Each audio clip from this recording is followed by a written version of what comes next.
Guys, তোমাদের হাতে থাকা আইফোন বা ল্যাপটপের দিকে তাকাও। এটা বানাতে যে কবাস লাগে তার 70% আসে কঙ্গো থেকে। মানে তোমার গ্যাজেটটা আসলে আফ্রিকার মাটিতে জন্মানো। কিন্তু মজার ব্যাপার হলো, যে বাচ্চাটাই দামি মেটাল খুঁড়ে বের করেছে তার নিজের পকেটে একটা বাটন ফোন কেনার টাকাও নেই। এটাই হলো আফ্রিকা আসল প্যারা। কেন এই বিশাল মহাদেশটা, যার নিচে সোনা, হীরা, তেলের সাগর বইছে, তারা আজও পৃথিবীর সবচেয়ে গরিব? আজ আমরা এই ভিডিওতে আফ্রিকার ইতিহাসে সেই সব গোপন ফাইল খুলব যা শুনলে তোমার মাথা ঘুরে যাবে। চলো শুরু করি আজকের এই মেগা ডকুমেন্টারি। ইতিহাসটা শুরু হয় 1884 সালে। ইউরোপের বসরা জার্মানির বার্লিনে একটা টেবিলে বসলো। তাদের সামনে ছিল আফ্রিকার বিশাল এক ম্যাপ। তারা কোনো আফ্রিকানকে না ডেকেই স্কেল আর পেন্সিল দিয়ে পুরো মহাদেশটাকে নিজেদের মধ্যে ভাগ করে নিল। সমস্যাটা কোথায় জানো? তারা বর্ডারগুলো এমন ভাবে টানলো যে হাজার বছরের পুরনো উপজাতিরা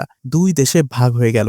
আবার দুই চিরশত্রু গোত্রকে এক দেশের ভেতরে ঢুকিয়ে দেয়া হলো। এর ফলাফল, স্বাধীনতার পর থেকে গত 60 বছরে আফ্রিকায় শত শত গৃহযুদ্ধ হয়েছে। যখন একটা দেশে ভাইয়ে ভাইয়ে মারামারি চলে, তখন সেখানে রোডস, রেলওয়ে বা স্কুল কলেজ হওয়ার সময় কোথায় বলো? এটাই ছিল ডিভাইড অ্যান্ড রুল পলিসির মাস্টার প্ল্যান। এবার আসো ইকোনমিক্সের এক অদ্ভুত খেলায়। দুনিয়ার বেস্ট চকলেট কোন দেশের? তোমরা বলবে সুইজারল্যান্ড বা বেলজিয়াম। কিন্তু বস, এই দেশগুলোতে একটা কোকো গাছও জন্ম নেয় না। কোকো জন্মে আইভরি কোস্ট বা ঘানায়। তারা রোদে পুড়ে কোকো বিনস তুলে দেয় ইউরোপের কোম্পানিগুলোর হাতে নামমাত্র দামে। এরপর সেই কোম্পানিগুলো সেটাকে চকলেট বানিয়ে 100 গুণ বেশি দামে বিক্রি করে। আফ্রিকা শুধু র ম্যাটেরিয়াল বা কাঁচামাল বেচে, আর ফিনিশড প্রোডাক্ট চড়া দামে ওদেরই কিনতে হয়। মানে তুমি তোমার গাছের আম আমাকে 10 টাকায় দিলে, আর আমি সেটা জুস বানিয়ে তোমাকে 500 টাকায় বেচলাম। আফ্রিকার সাথে এই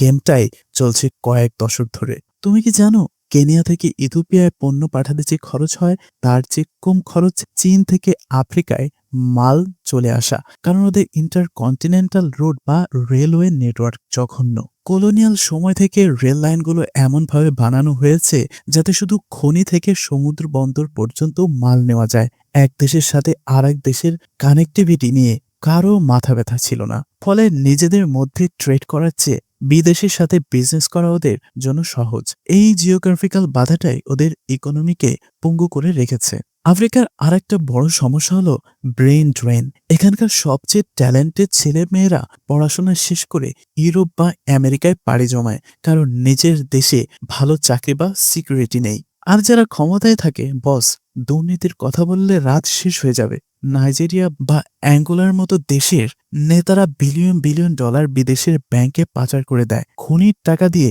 দেশের মানুষের জন্য হাসপাতাল হওয়ার বদলে নেতাদের জন্য দুবাইতে ভেলা কেনা হয়। এখন মার্কেটে নতুন প্লেয়ার এসেছে চীন। তারা আফ্রিকায় বড় বড় ব্রিজ, স্টেডিয়াম আর হাইওয়ে বানিয়ে দিচ্ছে। কিন্তু এগুলো কি ফ্রি? একদম না। এগুলো সব হলো ঋণের টাকা। যখন কোনো দেশ এই ঋণ শোধ করতে পারে না, তখন তাদের বন্দর বা এয়ারপোর্ট চীনকে লিজ দিয়ে দিতে হয়। এটাকে বলে ডেপ্ট ট্রাপড ডিপ্লোম্যাসি। আফ্রিকা এখন পশ্চিমের বদলে পূর্বের ঋণের জালে আটকাচ্ছে।